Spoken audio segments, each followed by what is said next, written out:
episode 11. We're here. We're live. Fucking dude, new year. We're running. Let's give the people some updates, huh? On a lot of shit. We had a lot of stuff to talk about. I feel amazing. And I worked really hard this week. Finally got back into the swing of things. The first week of New Year's, a little slow. People weren't in the office.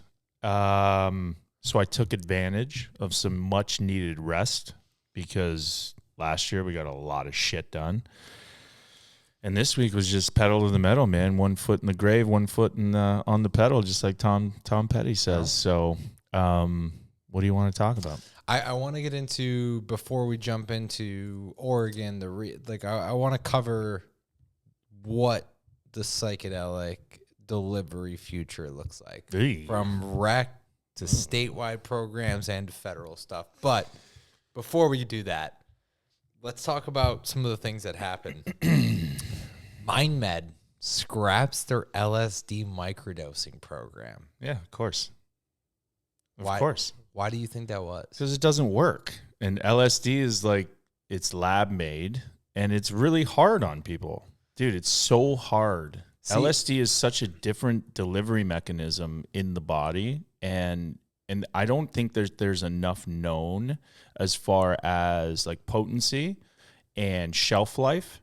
And well, no, they know all of those things. Shelf life is a very easy thing. Everybody understands what the half-life. I've taken a couple LSD trips, and like I took a corner of a piece of a paper, and it's just okay. So one thing I know, and I don't like talking about things that I don't know.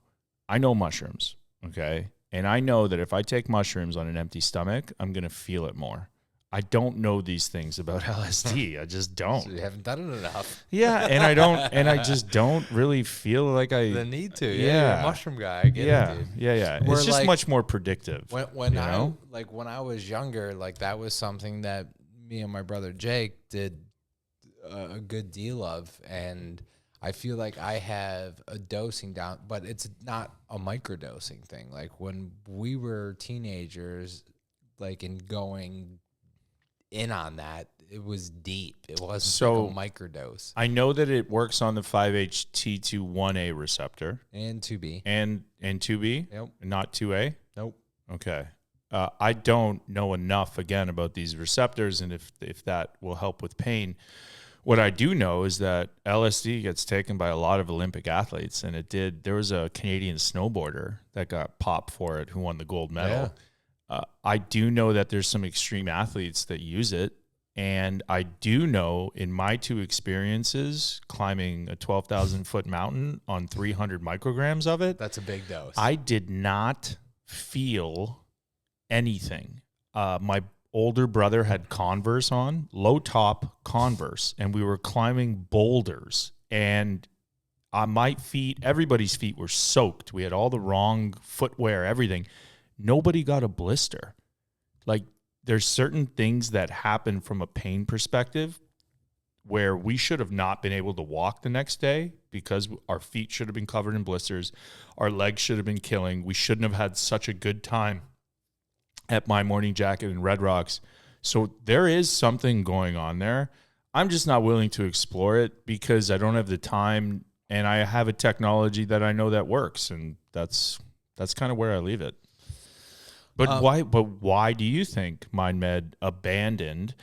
I also think too, there's not a lot of low dose FDA trials that are successful because you can't get that clinical response. That's exactly why I think they scrapped it. But I can tell you, man, from my two experiences on higher doses, I felt no pain for probably 4 days, and then the afterburn, you saw me, for 60 days, I was completely locked in, and the lizard brain was shut off. So it's weird because when I was living in Southern California, all of our web developers for both of the companies that I was running out there, they were all microdosing LSD. I don't know. I don't know how it works in the brain. I know how and who knows what the psilocybin dosing works. was, right? Like, I mean, it could have been a medium dose instead of I mean, those microdose. gadgets are just in front of screens crunching numbers. I don't know. Well, no, dude. Like they're developing programs and websites and all that, and they decided to help them see like what they were Where to building go and the networks, and yeah, that dude. makes sense. Yeah. I mean, that's the same thing with mushrooms, right? The Chinese subway system was developed by mycelium. Japan. Was it not? Japan? Yeah, Japan. So they took an outline of Japan, they put mycelium at the major cities, and then they watched which routes that the mycelium took to connect each other, and that's where they built their subways. Perfect. You know, nature always has the answer. So this is what we're nuts, talking dude. about. This is why we do this podcast. So you know, crazy. The only thing that I have against LSD is it's not from nature. You know, it's a lab. It actually is. How? Because lysergic acid is a grain. So, like, they think the Salem witch. Oh, like Sure. the ergot and all that. Yeah, Okay. dude. And so it's the exact same molecule. Exact same. Huh. Just synthesized. Dude, I mean, it is so powerful. It's so powerful. I guess that's why I'm like, I just don't I don't understand it. And I have something that's so good in my life that I have such control on, like and conviction for. And like my dad always said, man, and this is a saying in hockey, like if it ain't broke, you don't fucking fix it, man. So like if you're ripping, you know, and winning games and you're on a point streak, you don't fucking change your skates. You don't change your gloves. You don't change your fucking stick. You just fucking rip it. So, but maybe, you know, maybe we look into it later, but not right now. Let's and you know, sucks for mind med investors, but maybe look at, you know, other ways to invest your money, like you know, hard assets in the psychedelic space, like and Healing building Realty out Trust. Yeah, building out, you know, the actual clinical infrastructure that if your drug got approved, LSD would have been delivered through. So anyway, moving on. What's next? Atai invests $50 million into Beckley. Christian Engelmeyer, a guy wants to live forever. So I'm gonna let you give your opinions on why they did that, and then I'll jump in. So can you tell me, because I'm not extremely, I know that Beckley Psytech they bought a company that was doing intravenous. Elucis. Was that intravenous psilocybin? Yep. Psilocin, which sounds insane. Well, I mean, it sounds insane because the people that have actually boiled tea to try to intravenously inject it in themselves have all ended up in the fucking hospital. So good luck to that. What else do they have? They have DMT programs? Atai? No, Psytech. Or not Psytech. Beckley. Yeah, Beckley Psytech. Yeah, Beckley is mostly focused on 5-methoxy. Okay. They had some LSD I mean, obviously, anybody that knows Amanda Fielding, she was the queen of LSD. You know, there wasn't very much. And she is very friendly with anybody she comes into contact with on things like that. But like Atai, I mean, So why do you think Christian Engelmeyer, Novigraph, these guys that backed Atai, why do you think that they took such a big stake in Beckley Psytech? I just don't know enough about Cosmo and those programs. I love Cosmo as a person. He's the best. So amazing. And obviously Amanda's research and her advocacy in this field is second to none. Like she's right there with Rick Doblin. I think their advancements you know, it's funny that you say that, dude. I would actually, I guess from a culture perspective, I would actually say Amanda's maybe a little bit more ingrained in the culture than Rick is, as crazy as that is to say. Yeah, I mean, listen, it's apples to apples, right? Yeah. Rick has championed MDMA and Amanda's championed LSD, and they're both amazing cultural icons of psychedelic assisted therapy. That's it. Why Atai? Anybody that takes a drill to their head and open then that third eye, bro. Listen, everything that we talk about on this podcast, by the way, is not medical advice. So here's a disclaimer for everybody. these are just things that we know and research from our own personal experience, as well as from just reading the studies from the FDA. So anybody out there, do not take what we say as medical advice. Full disclosure, the guy with a bear t-shirt with mushrooms and his sunglasses and is not a doctor. This is a mental Joe. Okay, Chad. Dude, some people like... Hey, I'm here for it. So as it relates to this industry, I know more than any motherfucking doctor on earth. And I fucking know it. Yeah. I know it because nobody's... But this is not medical advice. Nobody's teaching this. No, I'm not a doctor. Yeah. I don't have a PhD. So why? Okay, let's talk about this. So outside of Ataya's investment in Compass, okay, which is in phase 3, everything else was phase 1 or preclinical. Their Ibogaine study for opioid use disorder, phase 1. Their DMT for TRD, treatment-resistant depression, phase 1. Psilocin for MDD, major depressive disorder, phase 1. PTSD with their MDMA derivative, phase 1. So, you look at this, why make that investment? Because now you have BPL-003, 5-MeO-DMT for treatment-resistant depression in phase 2. So this is moving them closer to a commercialized asset that is now in their pipeline. They're the largest shareholder of Beckley today, now after that investment. So that's why. It's fucking dollars and cents, dude. That makes sense. Yeah. And this is the shit that I don't give a fuck about. And this is why me and you are so good together, because it's yin and yang. So thank you for breaking that down for everybody. So if people are listening to this, and this isn't, here's another disclaimer, this isn't investment advice. Yeah, definitely not. Listen, if we ran the portfolio from 2019 to 2022, then yeah, this would be investment advice. But considering what the last 12 months in the public markets has been, don't fucking buy anything I ever say. Other than Bitcoin. Yeah. Definitely not investment advice. Cheers to fucking that. See you. The universe has a way of course correcting people that try to profit off of things that are natural. Debatable. Debatable. Anyway, moving on. What else you got? The VA. Oh yeah. To fund psychedelic research. So for what, $10 million? Congratulations, you found $10 million. But apparently, according to our friend Wiz, they spend what, $7 million a minute? Think about that, dude. Think what $7 million a minute is. Is it a minute or a month? I forget what he said. Dude. A minute.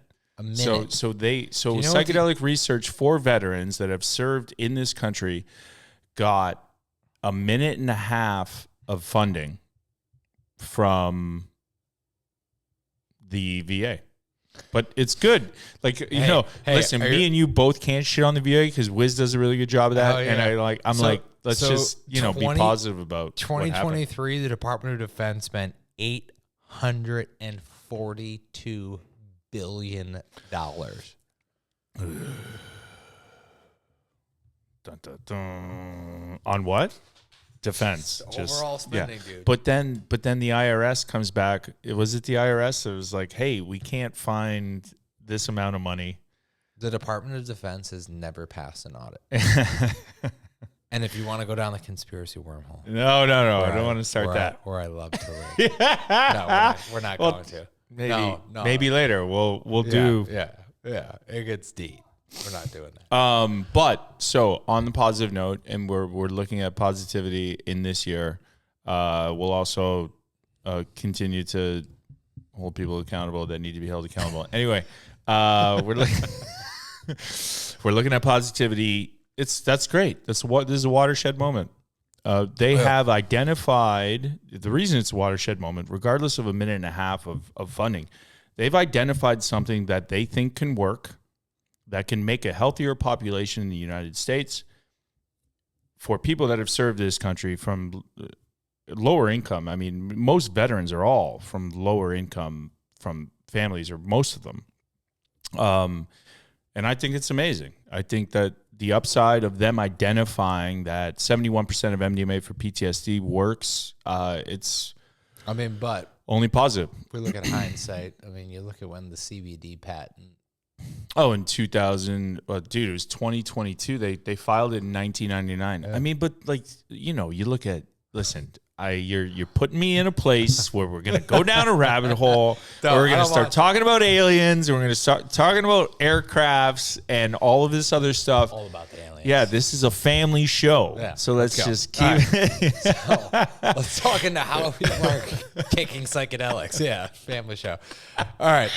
So one of the things I want to cover, I get a lot of people that reach out to me, the social media, friends, family, things like that.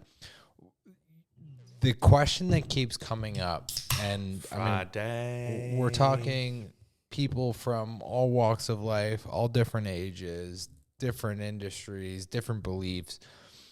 What do you foresee the future of psychedelic rollout looking like? I think it's going to be three things. I think you're going to have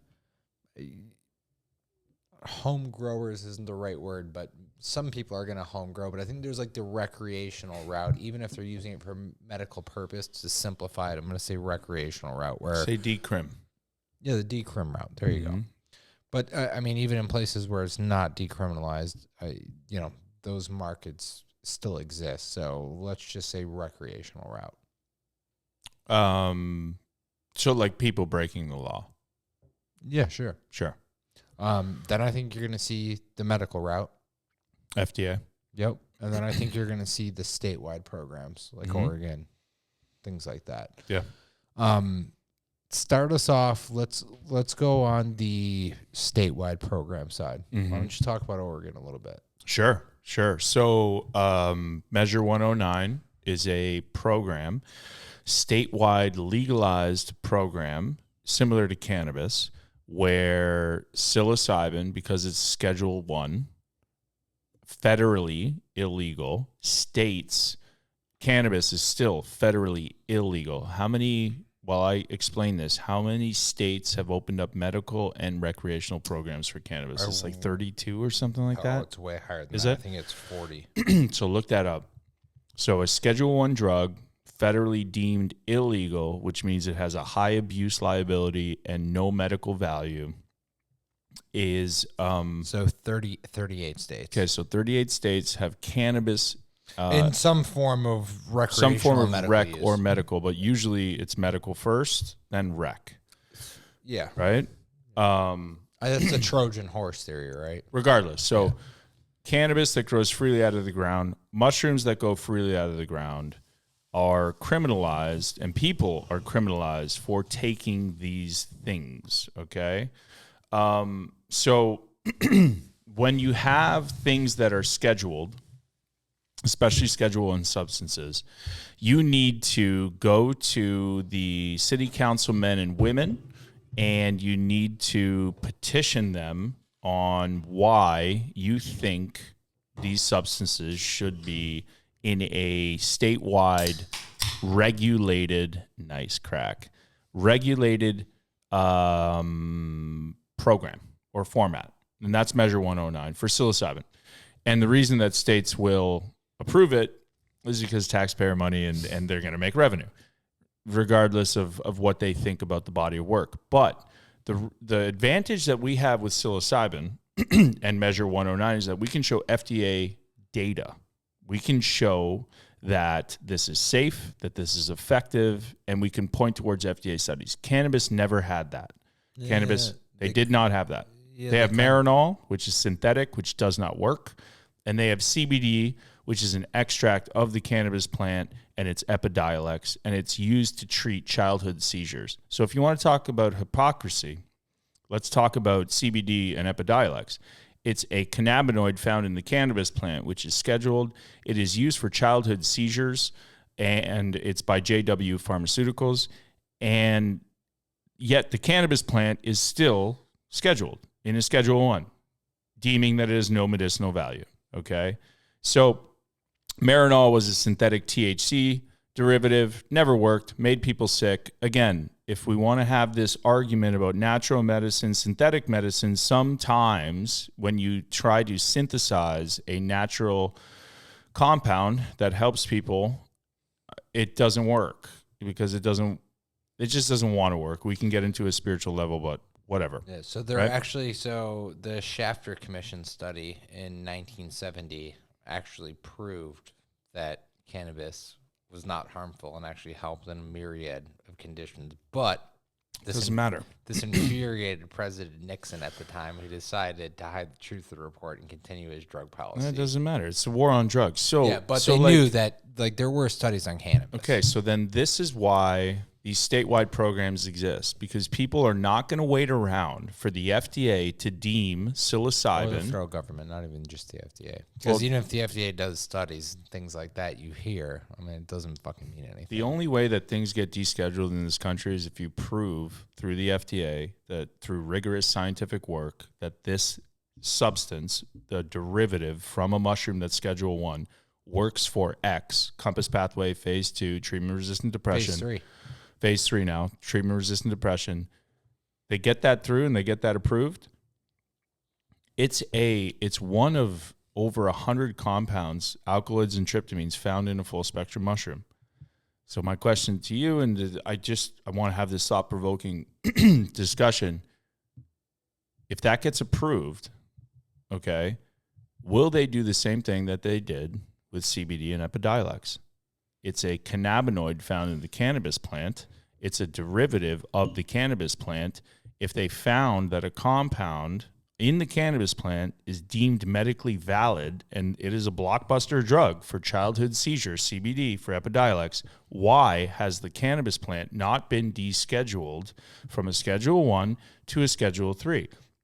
So that's why I don't think that you're going to see. Listen, the private prison system is one of the largest businesses in the United States. I'm not sure you're going to see, the only advantage I think that the tryptamines inside of a magic mushroom have to an advantage is the amount of money. No, finish your point. Finish your point.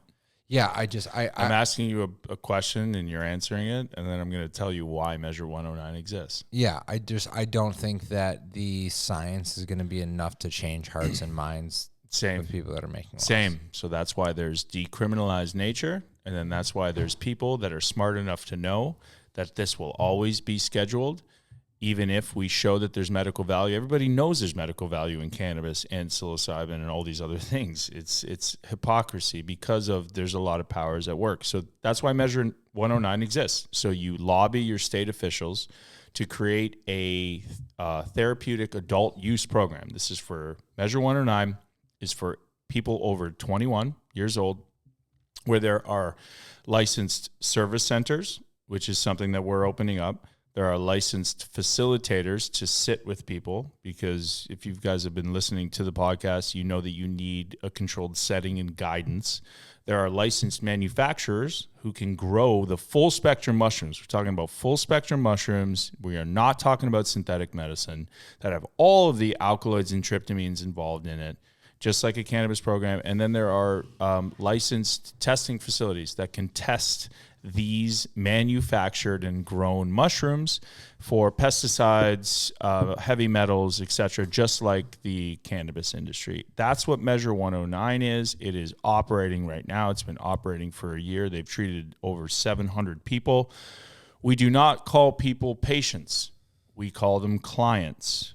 We screen people for medications, for history of bipolar, schizophrenia, the things that would disqualify you to be able to use these medicines. And the reason we do that is because these are powerful agents. These are powerful technologies, and some people can't handle them. So there's qualified people, just like any SSRI or antidepressant. So we screen, we make sure it's safe, and it is the first ever statewide program that's approved. We got Prop 122 approved, which is going to be next, which is in Colorado. And then in Illinois, I'm going up in February, early February, to lobby Springfield about the Cure Act. That's the next state. And so you're going to see these states continuing to turn on. And now I will preface all of this with the reason that these states are turning on is because we're able to leverage the safety data and everything that these FDA programs have done. So the FDA programs work hand in hand with these statewide programs, even though we're not using synthetic. And I'll end on this in my soapbox speech. These things have been used for 10,000 years. We know that they work. So that's it. I'll play the devil's advocate. Go ahead. That's why me and you get along. Okay. I look at some of the places that were very early cannabis adopters. Okay. California, Colorado, some of these other places. And some of their big cities have turned into fucking shitholes, excuse my language, from whether you want to call it drug addiction, alcohol addiction. And I think California always been a shithole with drug addiction. And I mean, that's where rehab exists. Like they sell rehab. That's what they do. No, bro. I think Florida was the rehab fucking Florida was the opiate capital. Yeah. Not rehab. They were prescribing opiates. Yeah, and then all of the rehabs, they were prescribing opiates and then getting people into rehabs for the same places. But California, Florida, the reason that Colorado, like, listen, is because it's warm. I think that's the reason. Of course it is. On each coast. But you look at this from, let's just say I'm a very conservative business owner and I don't want drug addicts and homeless people and things like that.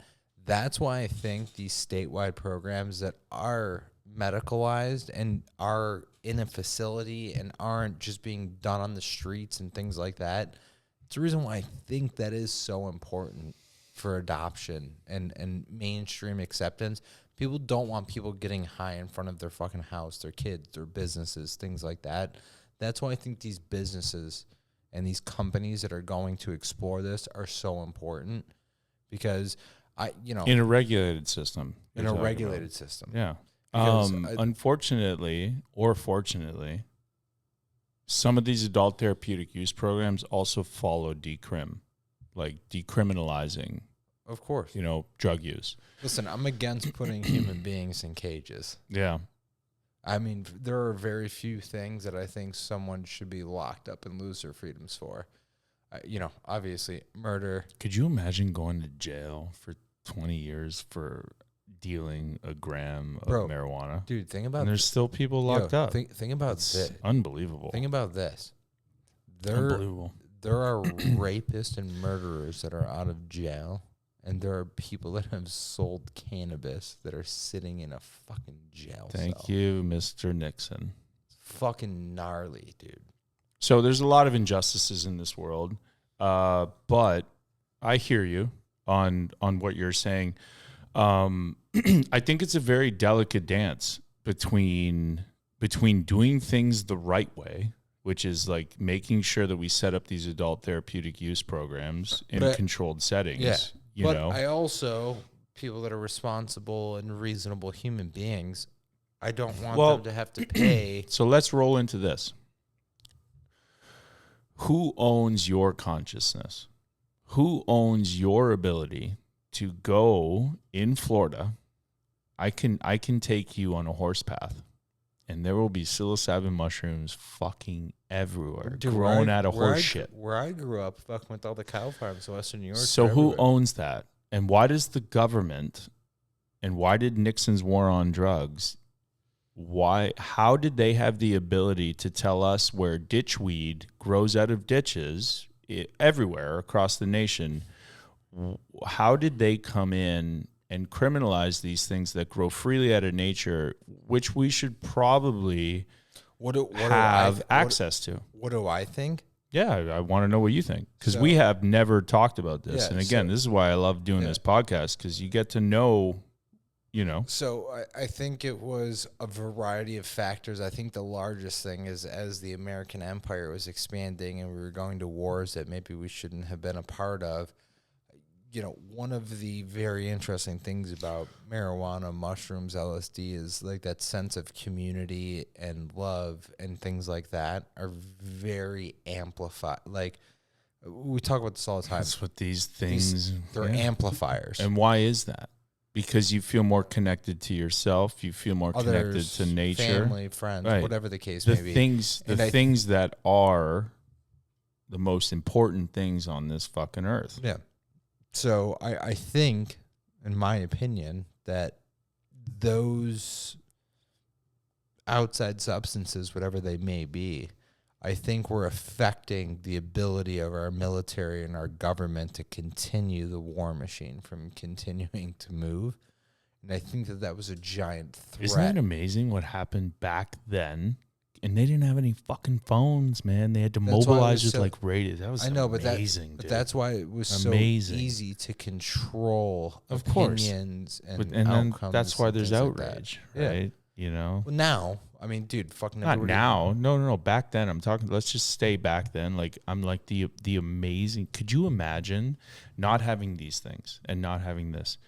Could you imagine how hard it must have been to mobilize people or to talk to people that thought? What about like Woodstock? Woodstock, you know, like that stuff blows my mind, and that's all about. In my mind, that's all about taking this medicine that's been criminalized, waking up to the fact that we're in these things and we're killing these people, and it just doesn't make any sense. You know, other than there's the flip side of that coin where it's like, well, right now everybody feels pretty good if you live in America. Because do they? I do. Dude, I do. You don't feel safe?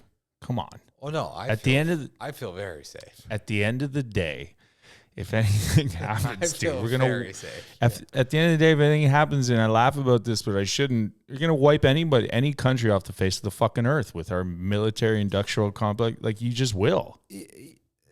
Will you not? You don't agree with that?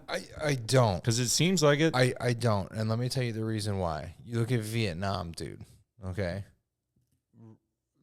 people that were in rice fields were fighting the largest military in the world and got them the fuck out of there. People in Afghanistan that were fucking farming goats or opium or fucking whatever got the largest military in the world after 20 years out of there. I don't know, dude. I don't generally agree with that. We spent trillions of dollars, and there ain't no fucking difference in Afghanistan today. Bro, and think about this. Let me fuck you up. Why were we there? Hang on. Let me fuck you up. Why were we there in Afghanistan? Before we get into that, let me just back you up. Before the U.S. went into Afghanistan, bro, Russia was there fucking too, putting the Taliban. So think about that. You had the two largest superpowers in the world, in human history, fighting people that should have had no fucking business being able to ever even come close to defeating those people. Neither one of us could get that done. I don't think you will ever kill an ideology. I don't. Well, not that, but the reason, right? So if you have bad intentions, the reasons why we're there, you want to go. No, I don't. No, not too much, because we started this as an Oregon thing, and then. So listen, why do I think we went into Afghanistan? I think originally the idea was Osama bin Laden, the guy that blew up the Twin 9/11, Towers. Yeah. I think that was originally the idea. But then if you look wide scale and you look at the amount of time that has passed, Afghanistan has some of the largest natural resources in the entire world, from lithium, things like that. And also, you know, we talked about the opiate crisis. Let me hit you with some crazy shit, dude. So a lot of people don't know this. The U.S. troops were guarding poppy fields in Afghanistan. Did you know that? To make insulin? Poppies? What do they make? Heroin? And what is heroin the base for? The opiate crisis. And fentanyl, and yeah. I don't give a fuck about this type of shit, man. I really don't, because I can't influence it. The only thing that I can influence is... Of course, listen, nobody's asking you to fucking care about it, but we started down this path. Yeah. So, let's see this. Opium poppy cultivation in Afghanistan in hectaacres. So, after 2000, there were less than 20,000 hectaacres, proving that. By the end of our war on terrorism, there were 2,200,000 hectaacres of opium. Yeah, so, see, and this is like, I really want to stop this conversation, but I'm going to ask a question. why the fuck did we make heroin a legal drug in this fucking country? Why did we synthesize opiates? Yeah, Why I did guess, we I guess it comes down synthesize to these things? It comes down to synthetic route. I mean, dude, listen, poppies have been used for tens of thousands of years. It's pain treatment, sleeping So what are you aids. saying? That we went into that war to do what? I don't know. I mean, time's going to tell, man. I'm not educated enough to speak on that topic, but I think that war meant a lot of different things to a lot of different people, countries, corporations. I think, that's probably a very deep topic that we'll know in the next couple decades. I don't think anything immediately is going to be shining on that, but there's a lot of weird shit there. You know what I mean? I mean, I don't know what you mean, but I'm like, fuck, man, I just don't like talking about that shit because I can't influence it. We all know it exists. Like, Yeah. I know it exists and you know it exists. But if I know something and I can't influence like the result of it, it's almost like I just put it at I never heard about it. Because it's going to continue to fucking happen. So do you think that is like you look at least on the American side, you look at 250 years ago, most people were very educated on American politics, American influence across the country, what the government was doing with their money. Do you think that because more people share your line of thought where they're like, I can't affect it, what the fuck does it matter? Do you think that is just continuing the issue of those things? Well, okay, so I'll flip it back to you. Because you know about these things and because you care about these things, what do you do to influence, other than vote, what do you do to influence the government's policy? Voting is the most important thing. I don't think enough, like, everybody's like, and what else? The presidential election, I'm like, well, this gets back to the decrim stuff. So, yeah. What else do you do? Do you go to your county and are you petitioning them? No, but what I do is I align with people that do think the same way that I do or similar paths that I do, and I'm happy to support them in their causes. And I think it's very important to have these conversations with family members, friends, neighbors, things like that, because the more education, dude, we live in the you hear about the Iron Age, you hear about like all of these different times. We're in the information age. The more information you can share with people around you, that's very important and influencing. And like you look at, I know, but my thing is like, dude, if we keep like talking about like war and these things that we have no control over, you do have control over war, though. How? What do you mean, dude? Your tax dollars and who you vote for dictate. Are you fucking moving out of this country or something? No. So then, what do you mean? How do you have? I guess the only thing, and we can keep going back. The only thing I have control over is like, is what I'm allowed to do in this country, And no, I don't. I think that's a Canadian thought of you. Your government should be. Listen, but it doesn't seem like it is. Because a lot of people think like you, I think. Okay. That's the issue. So then how do you change this type of thinking? Again, I think it starts at the local level. I think it starts as simple as things that are... So what do you do? Because you're advocating for this. So what have you done? I think with anything. I'm not even talking war things. I'm not talking social services. I'm not talking about... So I'll tell you what I do. On Tuesday, I emailed my councilmen and women, the mayor, of something that I'm passionate about. Cell phone service? Where? Here? No, fuck. No, I wish I did. I emailed them about the decriminalized nature. And why did you do that? Because I'm fucking passionate about it. And because local elected officials have an influence on your life. Absolutely. So I emailed them and I told them, and I'm going to put forth the research. Nobody answered me, obviously. But I'm going to put forth the research that we always put forth here.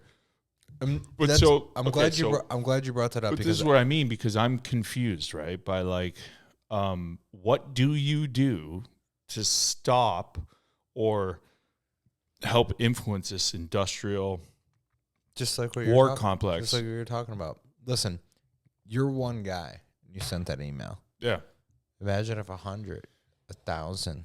I'm a little bit different than 5,000. one guy, though, because I've got like 250,000 people following me. But and if they don't answer me, like they haven't done, they haven't answered. But let's talk about just. But I'm showing up. I'll say I'm showing up January 16th at the Jupiter Council meeting. Come and fucking get you. No, I'm not gonna. It's not gonna be aggressive or anything like that. I'm just gonna propose that I, a tax-paying individual who's been in this country since I was 19, I just want access to my own consciousness, which is allowing myself, and I shouldn't be criminalized for taking nature, taking cannabis. Aside from your followers, okay, because we're talking about a national or international following. One person, 5 people, 10 people, 20 people, 100 people, 1,000 people. Those that starts to really grow at an exponential rate. And that's why I think talking to your family members, your friends, your neighbors, because things like that are common sense knowledge that any of the 3 of us in this fucking room right now understand it's a normal thing. The problem is most people feel powerless, like you're talking about, and they're like, I can't fucking do anything. But grassroots movements have literally toppled empires throughout history. So what are you suggesting that we do, though? I think what is the grassroots movement of, like, Cody? Like, what do you think is my question? I just told you. I think you talk to all of the people that you surround yourself with. Family, about what, friends, though? Neighbors. About whatever you're passionate about. So, like, we're going to have somebody on here talking about... But there's only 2 choices. Well, there's 3 now. There's an independent, there's Democratic, and there's Republican. So who do you talk to? Because everything in this country seems based off of what bucket that you fit in. You talk to everybody. That's a problem because... So you just said an amazing point. It feels like there's only 3 buckets. Dude, well, there is. What are the other buckets? It's not, though. This is the issue, right? 90% of people live in the middle. You have 5. What are the other buckets to influence the things that you're talking about, though? So I'm going to explain this. Yeah. So you have 90% of people in the middle that all believe in pretty much the same things. You want to be able to earn an income. You want to be able to provide for yourself and your family. You want to be able to make sure you have food, clean water to drink. Those are all common human appreciation. Then you have 5% on one side and 5% on the outside that are the loudest voices in the room that really dictate the general direction of policy and how that moves. When I talk about grass movements, it's affecting and mobilizing those 90% of people that are in the middle, that those 5% on each side influence with what they think and how they feel. So that's why talking to everybody, like if you're super liberal, I don't think just insulating inside of your, community that you're just getting that echo chamber where I fucking feel this way. I think this is the way that I feel. You talking to those same people is not fucking doing anything and is not changing anything. You need to be able to cross the aisle or, right wing and left wing. It's the same bird, though. You want to talk to everybody. Like, I think that's one of the issues now that we've come in. And listen, as much as I'd like to blame that on social media and things like that, think about when you were a kid. Did you know anybody that was right wing or left wing? Fuck no, you didn't. Right? You just knew John or whatever. No. Yeah. I mean, in Canada, there's it's the same thing here. There's 2 parties. And you just... I know, but vote. But was it talked about a lot when you were younger? Do you ever remember that? Of course not, because common sense... I never heard about politics until I was 19 and I started playing the NHL and I came here. Because common sense is really a transcendent aspect, and that's why you've seen uprisings throughout history, whether it's Europe, whether it's Asia, whether it's South and Central America. You've seen these ideas that have been, whether they were very hardcore, capitalist societies, communist societies, whatever. common decency and all of the things that we all look for together are very natural human traits. You want your family to always do better than the previous generation. You always want to make money. You always want to be able to provide. You always want clean drinking water, food, things like that. So I think that these outside little perspectives, whether it's mushrooms, whether it's alcohol, whether it's war, most people fall in that 90%. And you have those outliers that influence decisions and policy. That's why I think it's so important to talk whatever you're passionate about, like psilocybin. I think it's important to tell everybody about it. This is why I believe the way that I do. This is why I think that this should change. Those conversations need to be had more openly. And when, before the federal government, at least in the United States side, was as big as it is, like the largest employer last year of new added jobs, I think it was IBM or Apple or Amazon. It's a fucking federal government. But small governments and communities influence all of these decisions. That's why people feel like things move so slow, is because they're trying to go straight to the top of the mountain. We fucking both know it's a slow walk. It's a steady walk up. I'm just like, man, I'm going to be fucking dead so soon. And people aren't going to, my name's not going to be on a hospital or a ward. Why do you want it to be? I don't. I'm just thing. like, no, I'm just like, I'm going to be dead in 50 years. But you're worried about your kids and your grandkids and things like that. Do you know your great-grandfather? Yeah. Do you know what he did? Yeah, he was a steel worker at Bethlehem Steel Plant in Buffalo, New York. Yeah. I don't know my great-grandfather. And most people don't. And I think that's one of the problems, though, is not understanding your history and where things came from. So you, like... I know, but dude, we live in a different world, man. We're like kids. We got kids. They're inundated with this fucking bullshit. And there's nothing that we can do about it. I think there is. There's nothing we can do about it. We carry these things every single day, man. They see us carrying them. So they see that it's a part of us. But why do you carry this all the time? Because it provides you instant access to information. Absolutely. But what I'm saying is I guess I take life a little less seriously, where I know that I'm going to be forgotten in 70 years. Nobody's going to know my name. Yeah. And but does that affect your ability to think about the future for your kids, your grandkids, your great-grandchildren, things like that? Shouldn't. That's why I just don't give a fuck. I really don't. It might sound heartless, but I really don't. I really don't. I believe you.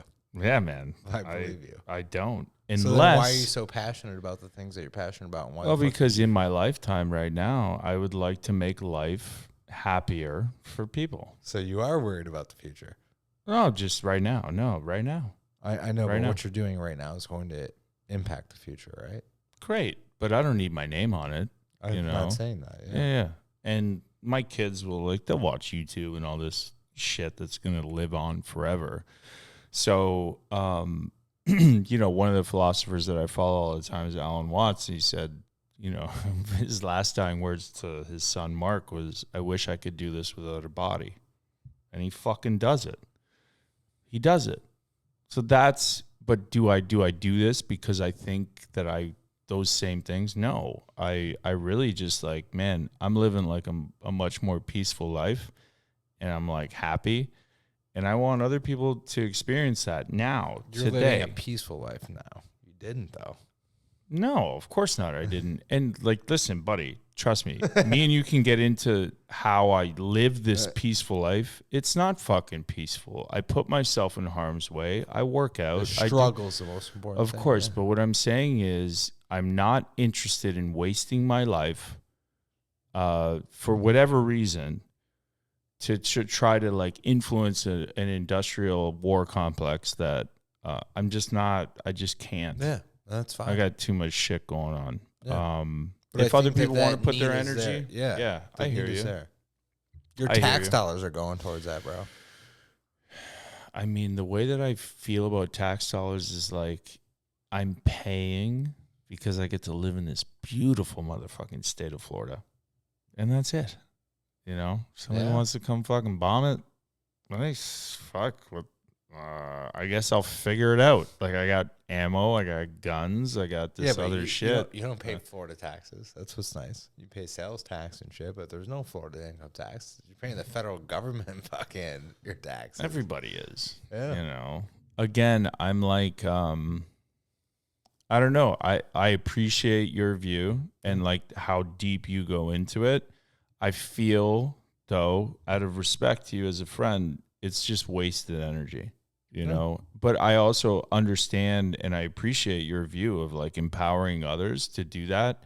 I just, I guess I've picked my war. Yeah. And my war is like, you know, trying to show people how to just get better within this fucked up system. And it's all fucked up. Listen to what you just said, bro. It's fucked up because nobody cares about that shit. I know, but dude, even if people cared about it, so this is what I think, Cody. I think that the people that operate these two systems have so much power and money, and that's never going to stop because of the 90% in the middle that you just described. That don't give a fuck. They just want to go to work, bro. They just want to pay their bills. And they just want to provide for the family. But that is not going to change. I mean, it has throughout history. So how do we change thinking? How do we change the thinking of people? By the things you're passionate about and you're trying to talk to your local elected officials about. But you have to change your consciousness, right? Yeah. Right? Like you have to like shift it somehow.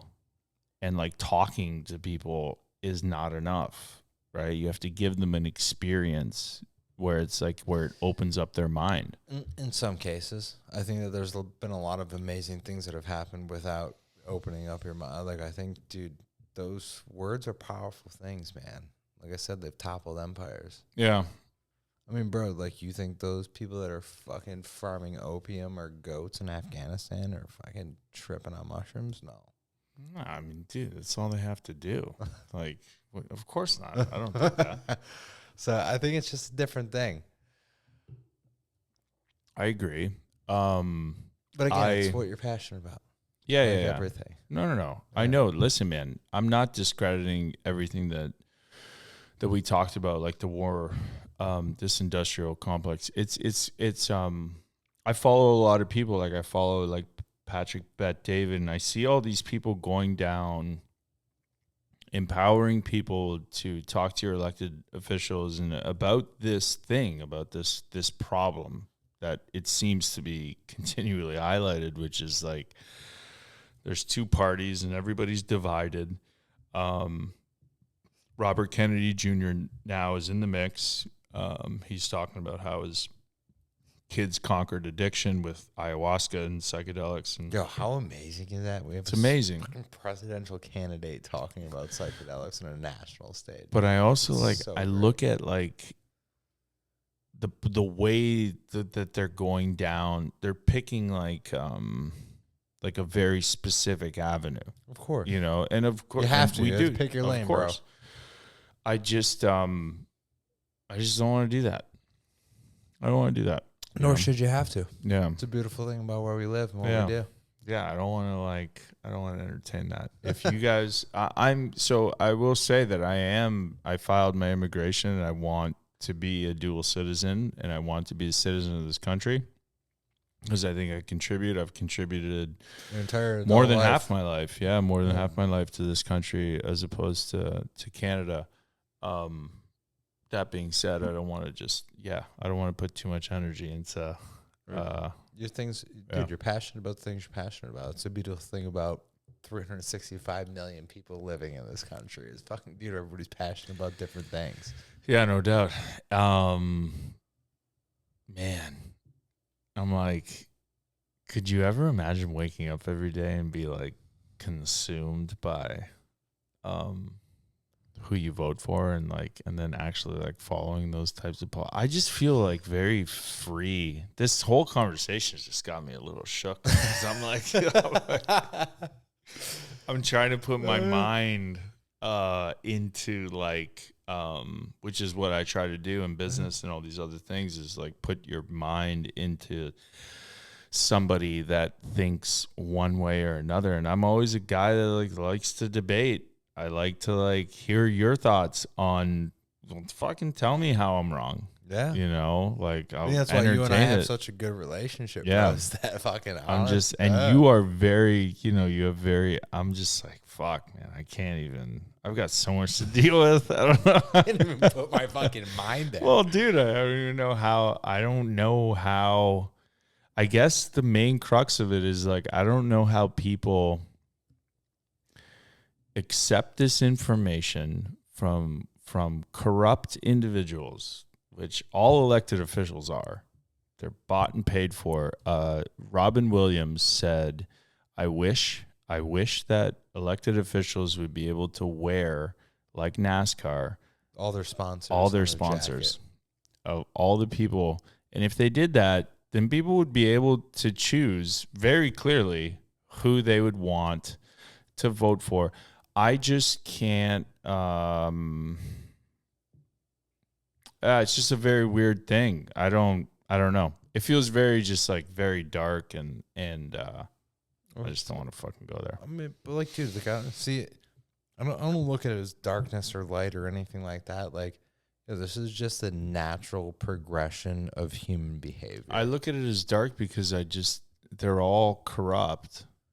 Like, we know that. And so, like, but dude, since the beginning of time, I think, like, let's just talk about America. Like, British people influenced the way this country was developed, whether it was tobacco, cotton, meat, furs, things like that. Like, that influenced the way people thought about this country and why it was so important to be over here and do the things that you're doing, or the tax rate, whatever. Like, I think just human beings, civilization is always going to be influenced by something. I don't care where you live. I don't care if you live in Southeast Asia and fishing is a giant part of your culture, or live in the United States where technology is a giant part of your culture. What do you think the biggest influence is now? Today? On individuals' lives, yeah. What do you think the biggest influence is? You think it's the government? You think it's the FDA? What do you think it is? Oh, it's definitely the government. The FDA is part of the government. What do you mean? It's everything, dude. Think about, bro, you get married, what do you need? Marriage license. You have a kid, what do you need? A social security number. That's the government. Okay? You start a business, what do you need? Approved from the government, tax ID number. Like, you buy food, the FDA approved that food. You get medicine, the FDA approved that medicine. Like, what do you mean, bro? It's everything. They're fucking asking. I just want you to go on this rant. Yeah, that's why I'm fucking asking you. The roads you drove on to get here, that's a fucking government, bro. Like, you know what it was? You know what you say that Jamaica, an island that I love, is getting bought up by the Chinese. Bro, the last time I was in Jamaica, we're cruising from one side of the island to the other, and our driver's like, "Look at this amazing highway." Yeah. Like, isn't this fucking nuts? I'm like, yeah, dude. I'm like, wow, this is who built it? Yeah. They're like, oh yeah, the Chinese government. I was like, wait, what? He's like, bro, this is a dirt road fucking 10 years ago. He's like, now they built this whole thing up. We're not getting into that. We're not getting into that. Anyway, this podcast is interesting. Yes. That's what it's supposed to be, though. No doubt. Oh yeah, buddy. We'll fucking exchange ideas and thoughts, and of course. But listen, we talk about decrim and all of these things. Go out, share the data. It's publicly available. Go to the NIH, anywhere. Government-sponsored universities and websites. Well, the data is there. Go to your local elected officials and show them. If you're passionate about decrim nature, who we're going to have one of the architects forget about on. psychedelics. Dude, the reason that I really like the rant that you fucking went on is because it empowers people to talk to government officials about what you're passionate about. Yeah. And like, bro, it's crazy. That's it.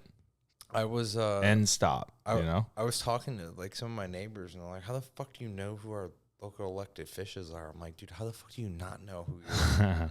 Hey, January 16th, if you're in Jupiter, I'm showing up. Come down and come see me. Support the cause. It's not and I'll show you guys like FDA studies and how this is helping to save veteran and first responders' lives, and there's no threat to the community. It's not like in these decrim states that all of a sudden there's just like complete anarchy and homeless people and people dealing drugs around schools and stuff. It just doesn't exist. Who were we talking to about the abuse thing? They're like, oh, I don't want to see this abused like fucking cocaine or opiate. We're like, bro, you ever taken a high dose of psychedelics? Like, try to abuse, or even a low dose. Try to abuse psychedelics. I dare you to. Doesn't happen. Yeah, I You're the most mentally fit Buddhist I've ever met in my life. Dare you to. Yeah. Anyway, until next week. Who do we have next week? We have guests for the next 2 weeks, right? Are we gonna have Larry possibly? Maybe Larry Schoonemacher, one of the founders of Fido Partners. We were trying to get Mo scheduled. I think he's going back to Colorado. That might be a Zoom one if we can't get Monday available. Larry Norris of Decrim Nature will be on. I'm very excited for that one. Yeah. I'd like to expand on a lot of the things we just got done talking about. I'm super stoked for that. Damn right. And how influencing local elected officials to advance a cause. A very important aspect. You're a beauty. Yeah. I guess the feeling of the cause is like, but fucking amen. If we can influence it, we should all. We're only one voice. Fucking we grab right. a group, A group is like fucking team. I'm used to playing on a team of like 25 guys to just fucking dominate your goddamn world. Bro, you know what's crazy? Probably why sports are so important to human civilization, no matter where you live. The sports change, but the team aspect doesn't. Never. We're fucking, dude, that's in our DNA, dude. Yeah. It's for your tribe. It's for your people. It's for your group. Like, that's a fucking... So on that, find your tribe, empower individuals within your tribe and you're attracting... I'll end it on this, I guess. You don't get what you deserve. You get who you are. Always. So find your tribe, activate people. Talk to people outside of your tribe, too, because you never know. Those people might be one conversation away from joining your tribe. You never know. And respect everyone. Yes. And that's it. Oh, what a beautiful thing to close this out on. I'm in. Love you, buddy. I love you, too. Onward. Bye, everybody.